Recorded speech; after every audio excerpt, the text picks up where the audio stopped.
From the station working for you, this is WRTV News at 11, streaming now. Thanks for joining us here at 11 o'clock. I'm Nicole Griffin. We want to get straight to a developing story right now on the city's east side. At least 3 people are dead following a crash. This happened around 9:30 in the 6500 block of Massachusetts Avenue. That's near 34th in Arlington. Not a lot of information is known at this time, but here's what we do know. Police tell us 2 vehicles were involved. They believe one vehicle T-boned the other. 2 people in one of those vehicles died. 1 person in the other vehicle died as well. Investigators say it will take several more hours to figure out exactly what happened here. No victim information is being released at this time. Now to our Democracy 2020 coverage. With just 9 days until the election, Marion County voters spent hours this weekend waiting in long lines to cast their ballots. But today we learned some of those lines were actually shorter compared to Saturday. Our Troy Washington found out that is because more machines have now been added at polling locations. Came out yesterday, the line was a little bit too long, and I just said I'm going to have to show up every day till I get it done.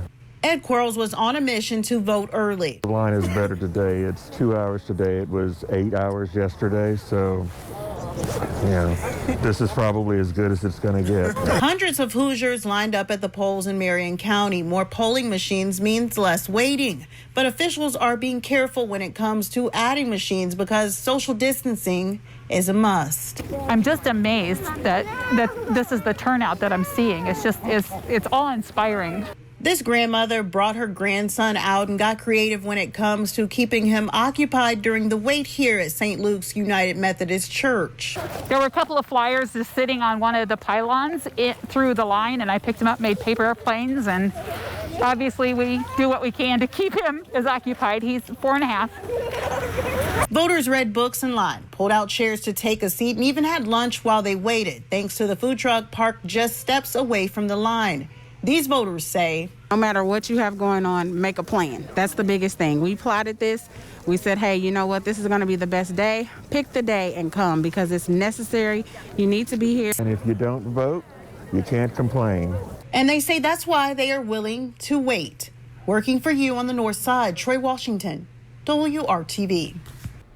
Troy, thank you. And with 9 days still to go before the general election, we are learning that votes cast in the U.S. have already exceeded the vote total for early voting in 2016. Marion County's additional early voting sites are Cranert Park Community Center, the Lawrence Township Education and Community Center, Perry Township Government Center, St. Luke's United Methodist Church, and the Warren Township Government Center.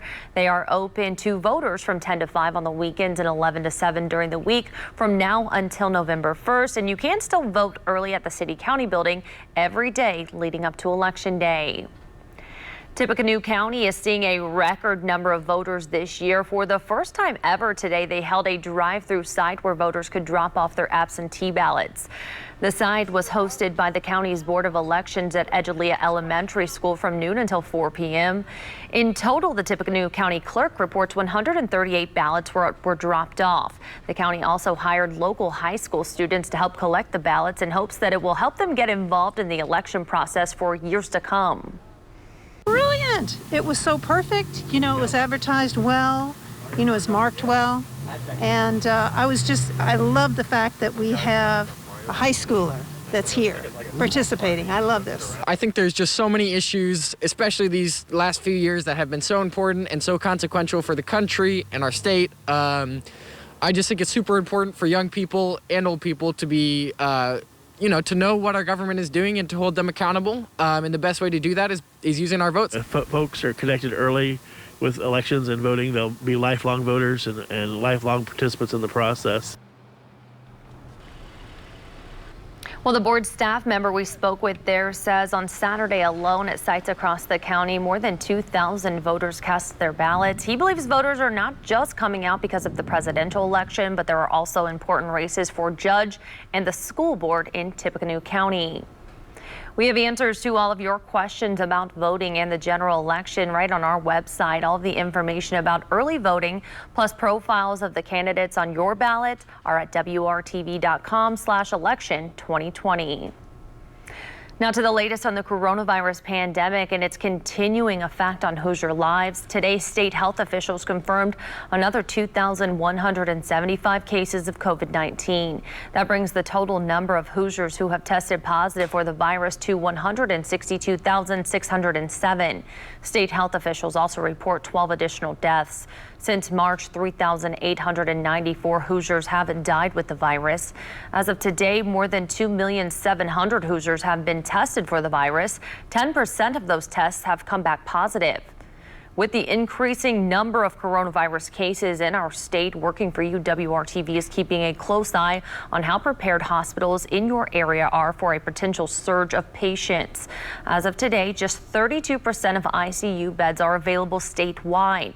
We do remain in pretty good shape, though, when it comes to ventilators. More than 77% are available across the state.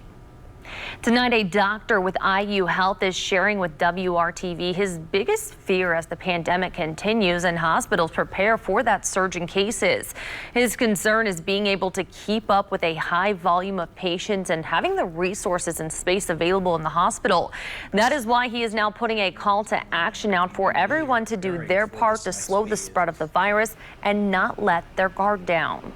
We've seen some fairly big outbreaks in the last few weeks, many of them with our nursing home population. So it's important for us to be zealous about what we do in a day-to-day activity, because unfortunately, if you're 30 years old and you feel like nothing really can hurt you, you might be right. You may not die of COVID. The problem is what you do and that contact that you have with other individuals transmits.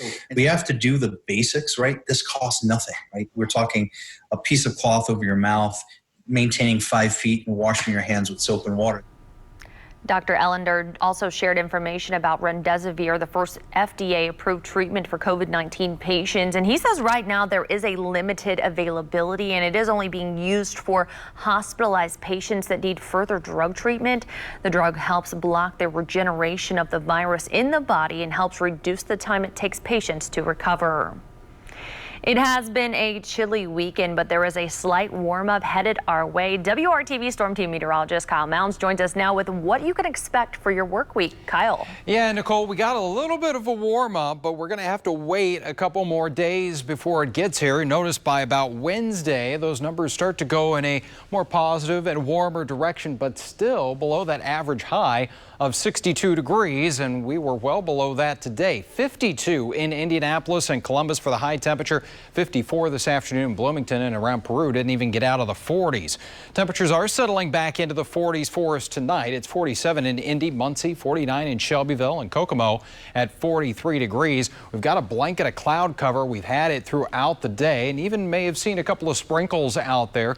Those have since moved out, so we are expecting a quiet night of weather for us. And as we go into tomorrow morning, those cloudy skies sticking around with temperatures that are pretty steady in the middle 40s for us. But it is going to be a dry start, and I'm going to need the umbrella there. You may want to take it along with you, though, because as we go throughout the day on Monday, look at those rain chances, especially for the drive home. Yeah, we may need the windshield wipers as well, as rain chances are on the rise. We'll talk about how much rain is coming our way in just a few minutes. Kyle, thank you. All new at 11. One person is recovering after being shot in Speedway. This happened around 5:30 this evening, just outside of the Motor Speedway. Police tell us that there was some sort of fight, and then that is when the victim got shot. At last check, they were listed as stable condition. Police tell us everyone involved in this case has been located, and there is no danger to the public. Meanwhile, Indianapolis is closing in on a grim milestone. Last night, the city recorded its 199th homicide of the year. The shooting happened near 38th Street and Moeller Road around 8:30. When officers arrived, they found a man suffering from at least one apparent gunshot wound. He was taken to the hospital where he later died. Police in Martinsville are looking for a man who allegedly tried to abduct a little girl. This happened Saturday evening just before 6:30 near Artesian Little League ball fields. Investigators say the little girl was riding her bike when she got separated from her friends, and that's when a man came out of a nearby wooded area and grabbed her arm. The girl was able to get away. The man is described as being about 50 years old, medium build, and was wearing a green t-shirt and a blue cap. Martinsville officers and Indiana State Police troopers search for the suspect, but were not able to find him. Anyone with any information is asked to call Martinsville Police Deputy Chief John Richards. His number 765-349-4900. In Sheridan, 2 girls reported missing Saturday afternoon, maybe in Alabama. That's according to police. Savannah and Rachel Mills are believed to have left Indiana with Donna Garcia, their non-custodial parent.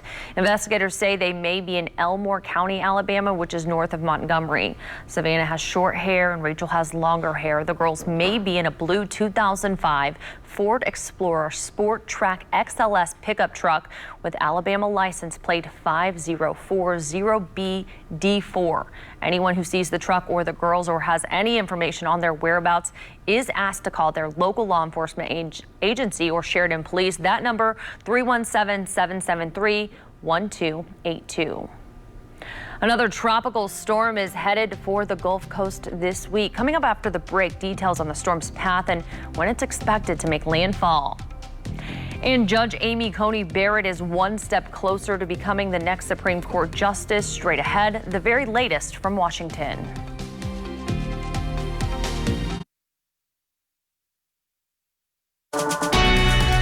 From the station working for you, this is WRTV News at 11, streaming now.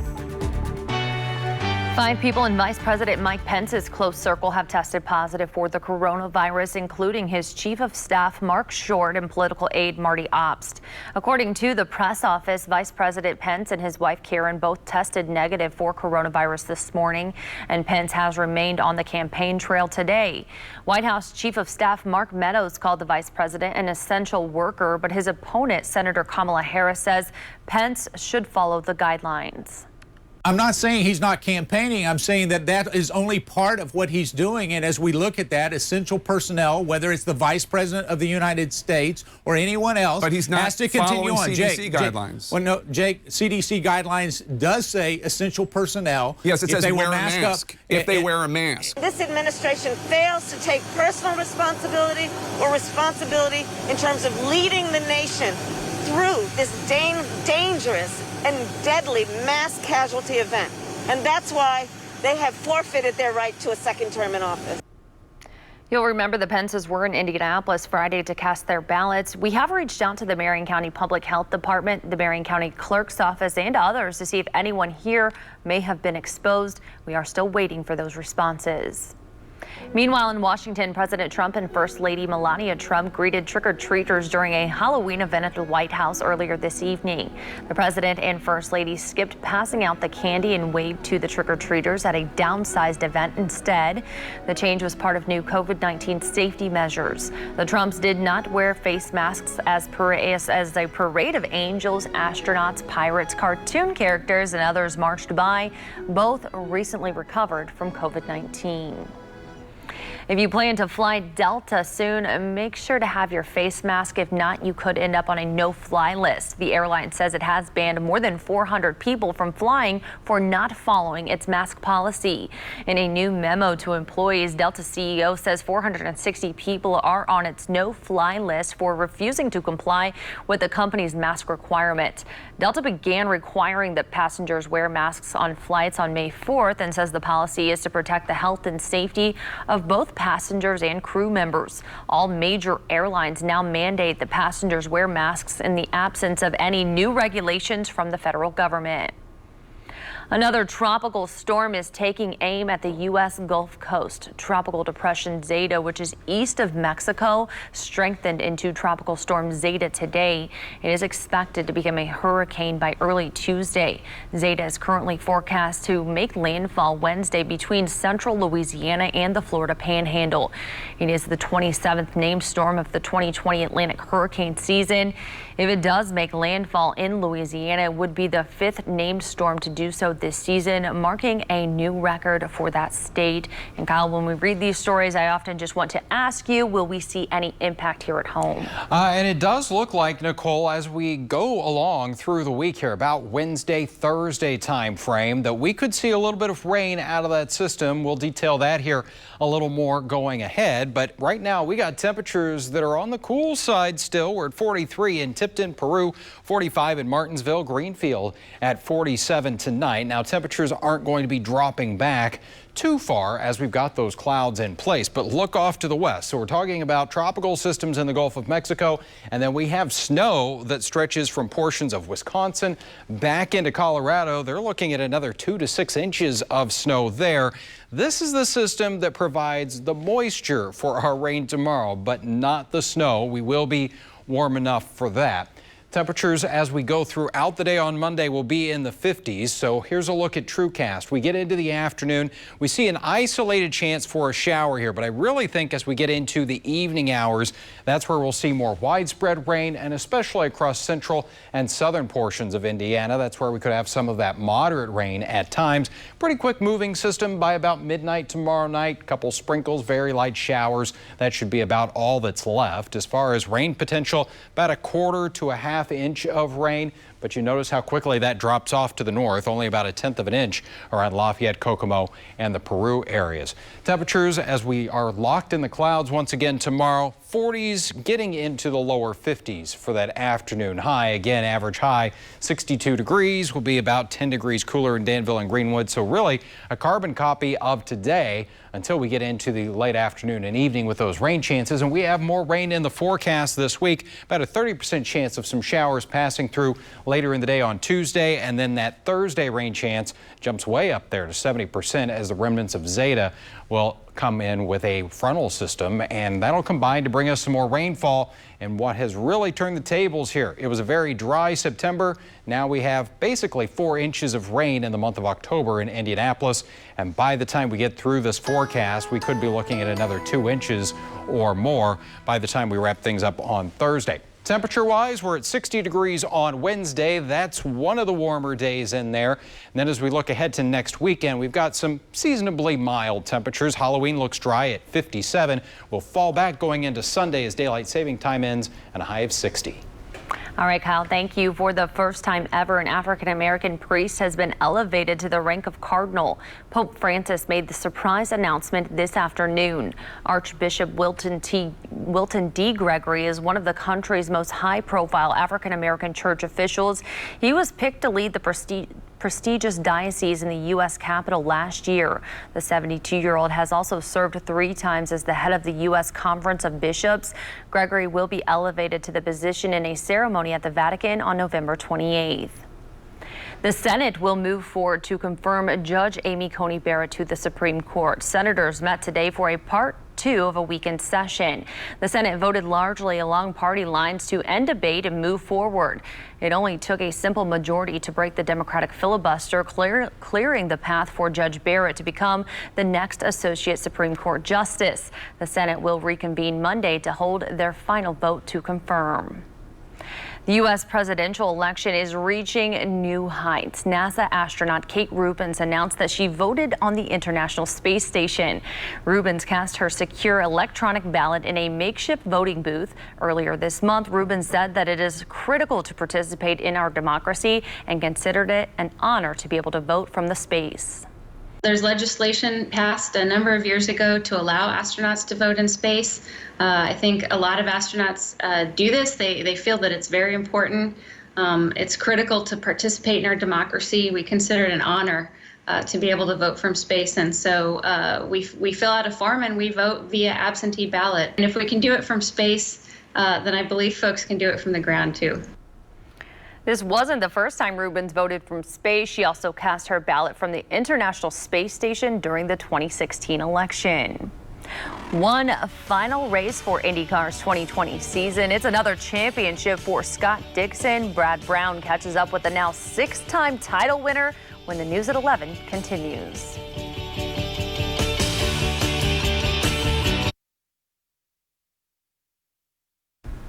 IndyCar's year started with the season being canceled before the first race in St. Petersburg, Florida. They were able to come full circle and close out the season there today. The series championship came down to this final weekend. Our Brad Brown was there to talk with the new IndyCar Series champion. All right, St. Pete is in the books. The 2020 season is in the books, and the champion is here. Scott Dixon, for the 6th time, the IndyCar Series champion. You guys came into the day talking about kind of playing it safe, kind of getting through this. Did that strategy ever change, or did you have to just kind of adjust as the day went on here?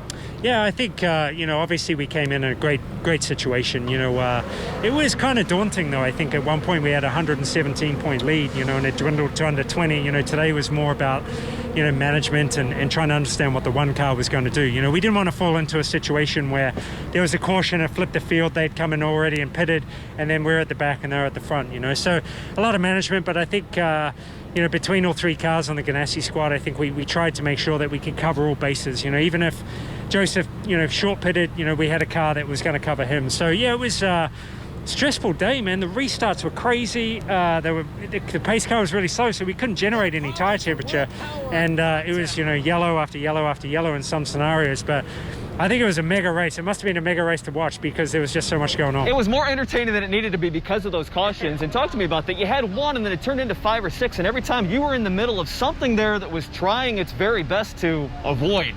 Yeah, I think I was pretty lucky for a lot of it. I had Askew behind me for a good period of time, then Barrett, and then VK, who was actually laps down. So they were actually kind of good buffers. I had a bit of a moment, I think, with Harvey in turn 6, 7 portion where he ran me really wide, and I don't know if he was just struggling with grip, but we actually hit, and I thought we may have broken the wing there. But those are the most stressful parts of the day. It was all these restarts. You kind of get into a flow, and we were okay. We only needed to be 11th.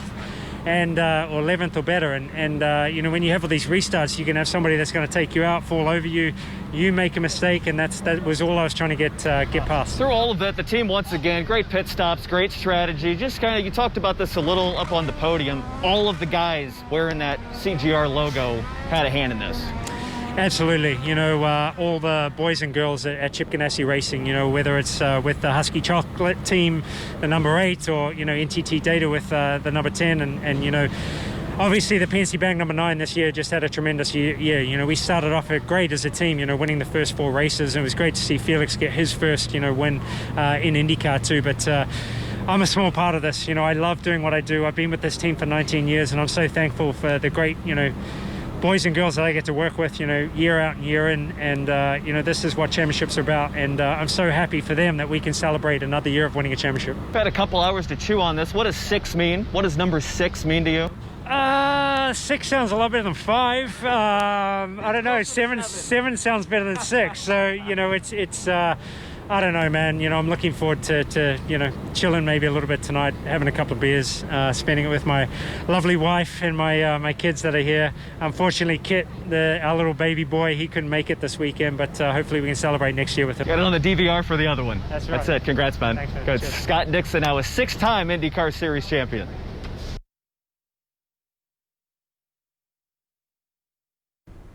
Another sign that the 2020 Olympic Games are back on track. Tokyo officially opened its new Olympic swimming venue on Saturday. Authorities said the center was finished 8 months ago, just weeks before the Games were postponed due to the pandemic. The 15,000-seat swimming venue sits just off Tokyo Bay. Now comes the hard part, figuring out how to run the Olympics in the middle of a pandemic. The Games are currently set to open on July 23rd, 2021. Looking forward to swimming and gymnastics, Kyle. Yeah, and they're going to have to figure out how they don't fill 15,000 Right. Very true. All right, well, our forecast, probably not heading to any outdoor pools anymore or anytime soon here. We got temperatures that are going to be in the 50s. Rain showers will return tomorrow afternoon and into the evening. Those should move out early in the day on Tuesday. Kyle, thank you. And thank you so much for joining us. Have a great night.